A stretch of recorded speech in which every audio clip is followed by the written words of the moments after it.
नौजवान साथियों, माता उधर को नई बात अगर कोई कहने की होती तो मैं अपने आप आवाज देकर कंधा हुआ मेरा नाम लिखिए। अब एक हफ्ते तक लगातार हम वही बातें दोहरा रहे हैं, नया कुछ कहने में था नहीं। मगर एक बात तो बड़ी खटक रही है। आज से 3 दिन पहला हमारे पास एक मैसेज आया था सीआईडी के माध्यम से कि हासी पुलिस के का कप्तान है, तो अगर कमेटी मिलना चाहो तो मिल लो, जांच पद बदलवानी है तो आईजी से मिल लो। हमें 2-3 बार पहला गए, इनका बारना इन्होंने मिलना पसंद नहीं किया था,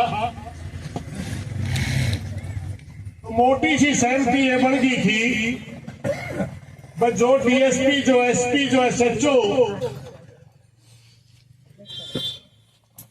गांव के की बात ही सुनना पसंद नहीं करता, गांव की कमेटी से मिलना पसंद नहीं करता,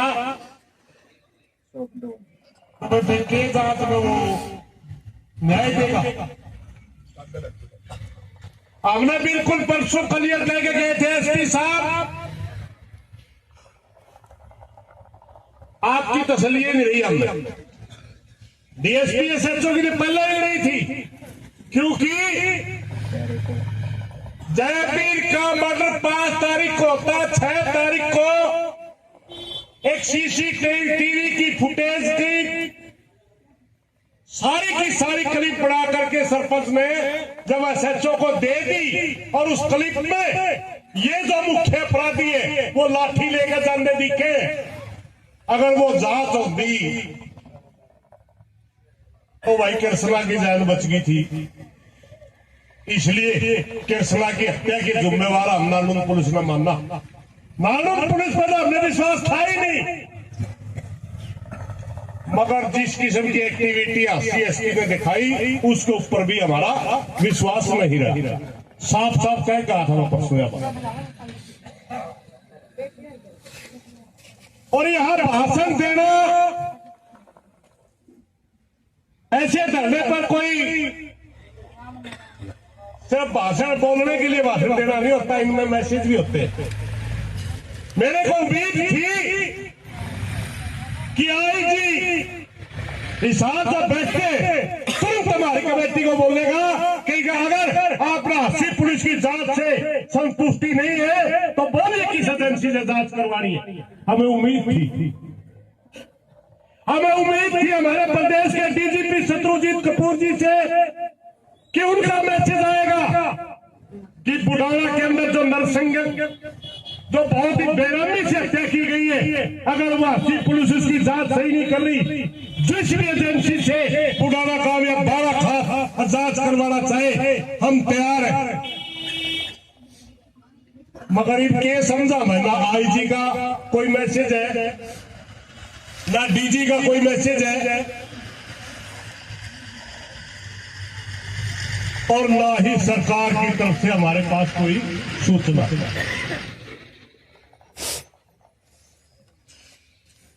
भाइयों, परसों ही हमने क्लियर कर दिया था कि पुलिस को गुमराह कर रखा। मैंने तो 2-4 आदमी चौधरी पकड़ के मारे कर रहे हैं, बाकी कुछ नहीं। पुलिस के जांच से संतुष्ट है परिवार। हमने क्लियर कर दिया था परसों दोनों परिवारों को खड़ा करके भाइयों, तो हमें संतुष्ट होके।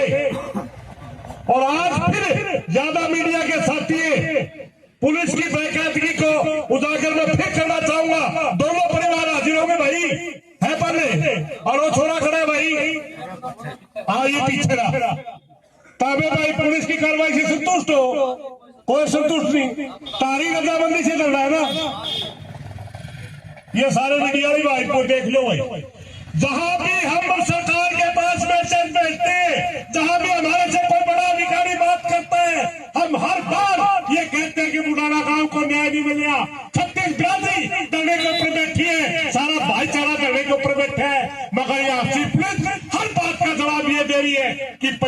असंतुष्ट थे बका लिए गए होंगे। मेरे को भी गुमराह करने की कोशिश करी गई, और जिस दिन मैं यहाँ धरने पर आ रहा था बीएसपी एसएचओ मुझे खेड़ी चौकी में मिले थे, और मैं कहने लगा, मेरे से कहने लगे प्रधान जी हमारे से क्यों खपा है। मैं उनको कहने लगा तेरी शकल भी देखना पसंद नहीं करता, बुढ़ाना का 5 साल के बच्चे से लेकर 90 साल का आदमी तक, क्योंकि कृष्णा की मौत के जिम्मेवार डीएसपी नालुन और एसएचओ नालुन है।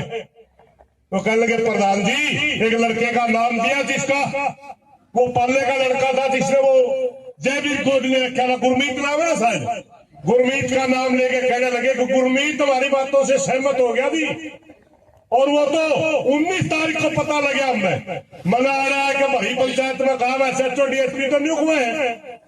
सरपंच ने कहा पेन ड्राइव देखना बना करके 6 तारीखों में दे चुका हूं, और उस पेन ड्राइव के अंदर उन दोनों अपराधी लख लेते हुए जाते दिख रहे हैं। 6 तारीख को ही अगर कानून पुलिस कार्रवाई करती तो ये तो 6 में पकड़े गए थे। कृष्णा की हत्या 15-16 में हुई था क्या? एक बार बेबे बोल रही थी, बहुत दर्द के शब्द बोल रही थी, तभी आया था मैं, इसलिए बेटी का था कि अगर मां बाप उसी टाइम में चेत जाते और आगे कंधे मारे वाला काम पर बन गया यू काम, तो क्या कृष्णा की जान बची जाती है? नहीं बची जाती। उसके कपड़े भी धोए हैं, दबाए हैं। क्या उनका बच्चा इतना बड़ा अपराधी बनता? पहली घटना को एक्सीडेंटल घटना लोग मान सकते थे क्योंकि बकरी चराने पर कोई बात हुई होगी, मगर अब क्या कोई फांसी से कम उसकी सजा बढ़ती है? एक कहावत आया करती, हमें छोटे जब स्कूल में पढ़ा करते, एक कहानी सुनाया करते मास्टर। कोई बच्चा था, खेत में जा रहा था, पड़ोसी कहते मरूद तोड़ लिया, अमरूद खड़ा होगा पेटे का सारा बिना भाई का पूछे लड़ाएंगे, उसकी मां ने उसका जूत मारे, और अमरूद में थोड़ा लेके अगला मालिक के लेके गई, भाई तेरा अमरूद तोड़ लिया मेरा छोरा, और माफी चाहूं ले तेरा अमरूद। उन्हें बोला ताई एक अमरूद खाकर छोटा बालक तेरा मार थपड़े लिया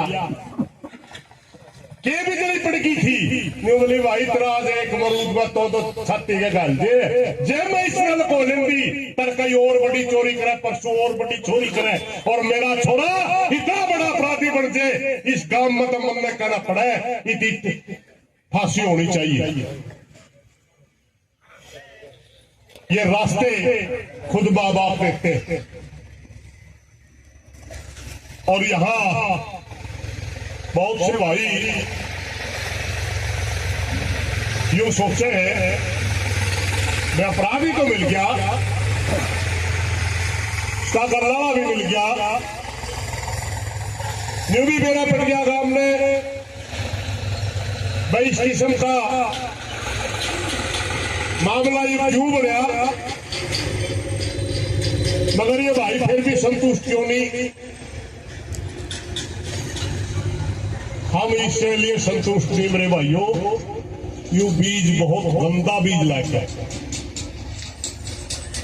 आज हमारा बुटारा के अंदर तो तय हुई, मगर एक जिस दिन यू बीज पेटा बन गया, इस हरियाणा में कोई गांव मिसा नहीं बचेगा जड़ा भाईचारा बचेगा होगा। हम तो 36 बिरादरी को मानने वाले लोग हैं, हम तो सबका इज्जत सम्मान करने वाले लोग हैं। कुछ लोग जो राजनीतिक फायदा उठाते होंगे वो तो जाति जुती की बात करते होंगे, आम आदमी तो जात तक कोई लेना देना नहीं। एक सीधी सी कहानी अगर 1921 हो जा कर दी किसी भाइया में क्या कर दो भाई, समझ कर लो, कड़े सारे न बनो, शेर का बड़का सारा बनना शेर का सारा, या कहावत कया करने सारे बूढ़े, यानी एक दूसरे बिना हम अधूरे हैं। मगर आज कुछ राजनीतिक लोगों ने और कुछ स्वार्थी जो एनजीओ टाइप के लोग हैं उन्होंने गैंग खड़ी कर दी, दो शब्दों का इत्तेजाद किया और यहाँ के अंदर ये 229 दिन से आ रहे, उसी दिन से भाईचारा खराब हो गया। दलित और दबंग ये करे थे हमें, हम तो भाई थे, चाचे थे, ताऊ थे, ना हम दबंग थे ना हम दलित थे। हो गए खड़िया हिंदुस्तान में, हरियाणा में नहीं थे।